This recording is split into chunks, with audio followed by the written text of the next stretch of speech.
ধন্যবাদ।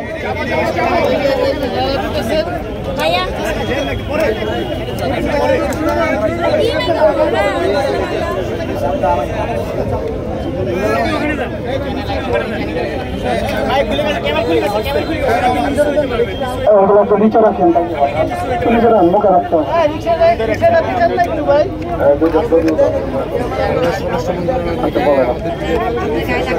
আপনারা রেডি আছেন? মিডিয়া ভাইরা শুরু করতে পারবো? মিডিয়াকে ঠিক আছে সবাই?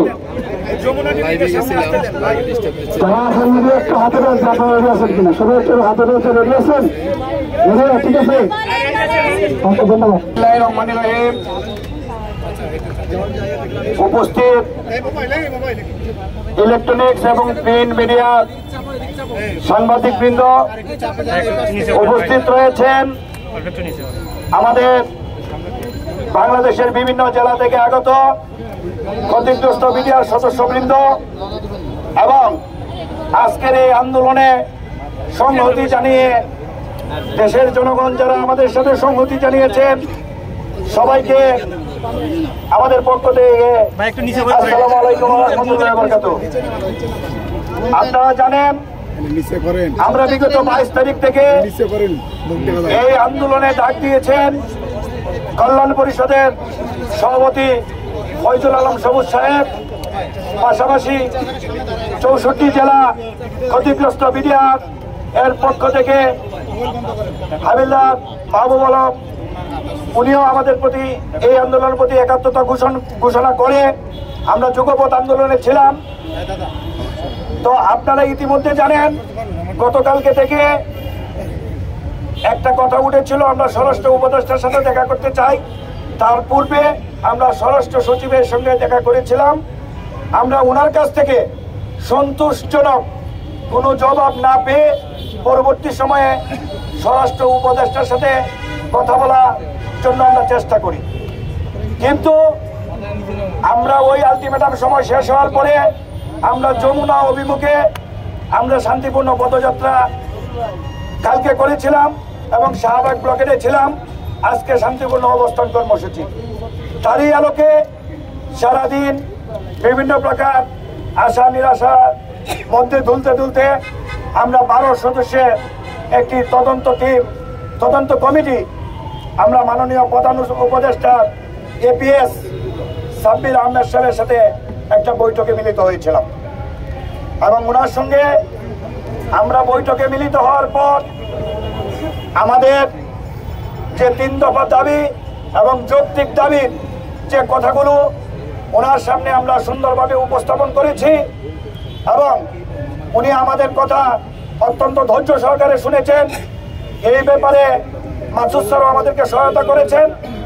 আমরা বলেছি প্রেক্ষাপটের ওয়াদারা যদি থাকে তাহলে এই কমিশন যে রিপোর্ট দেবে ওখানে আমাদের কিছুই থাকবে না। ওনাকে বিষয়টা বোঝানোর পরে উনি বিষয়টা গুরুত্ব সহকারে নিয়েছেন এবং উনি আমাদেরকে আশ্বস্ত করেছেন যে আমি যেহেতু স্যারের সঙ্গে আছি, আমি এই বিষয়টা নিয়ে স্বল্পতম সময়ের মধ্যেই আমি মাননীয় প্রধান উপদেষ্টার সাথে কথা বলবো। আমরা বলেছি যদি 30 তারিখ রিপোর্ট দিয়ে দেয় তাহলে আমাদের কিছুই পাওয়ার থাকবে না। উনি বলছেন তার পূর্বেই আমরা এই বিষয়টা নিয়ে স্যারের সঙ্গে কথা বলবো এবং আমাদের কথাগুলো এইগুলো বুঝিয়ে ওনাকে বলবেন এবং আমরা আশা রাখি ওনার সঙ্গে যে সৌহার্দ্যপূর্ণ আলোচনা হয়েছে মাননীয় প্রধান উপদেষ্টার কাছ থেকে আমরা একটা সুন্দর ফলাফল প্রত্যাশা করছি। আজ পর্যন্ত আমরা যত স্মারকলিপি দিয়েছি ওইখানে পৌঁছে নাই, এখন হাতে হাতে যেহেতু গিয়েছে সাব্বির আহমেদ সাহেব APS2 মাননীয় প্রধান উপদেষ্টা উনি আমাদেরকে রিসিভ করে আমাদের স্মারকলিপি রিসিভ করে কাগজ দিয়েছেন। এই স্মারকলিপি আমরা ওনার কাছে প্রদান করে নিয়েছি।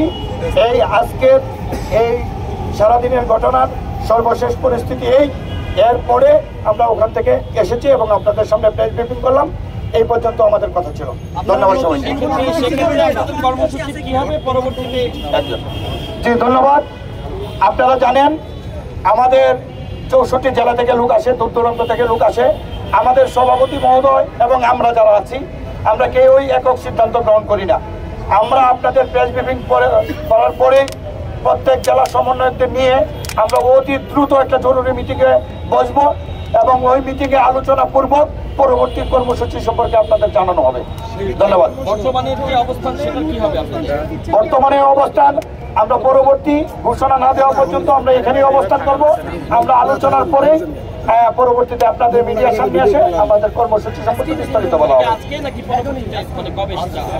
হ্যাঁ, এখনই আমরা এটার পরেই আমরা খাওয়া দাওয়া করি নাই, আমরা সারাদিন খাই নাই। আমরা এটার পরে কিছু খাবো, খাওয়ার পরে আমরা আলোচনা করে আবার আমরা প্রেস ব্রিফিংয়ে আসতেছি। আমাদের কর্মসূচি বিস্তারিতভাবে আপনাদেরকে জানিয়ে দেবো। হ্যাঁ, এখন পর্যন্ত যে অবস্থানটুকু আছে এখানে আমরা থাকবো। আমরা একটু খাওয়া দাওয়া করার পরে আমরা আলোচনায় বসে পরে 5টা জাস্ট 6টা 5 মিনিটে আমাদের পরবর্তী ব্রিফিং।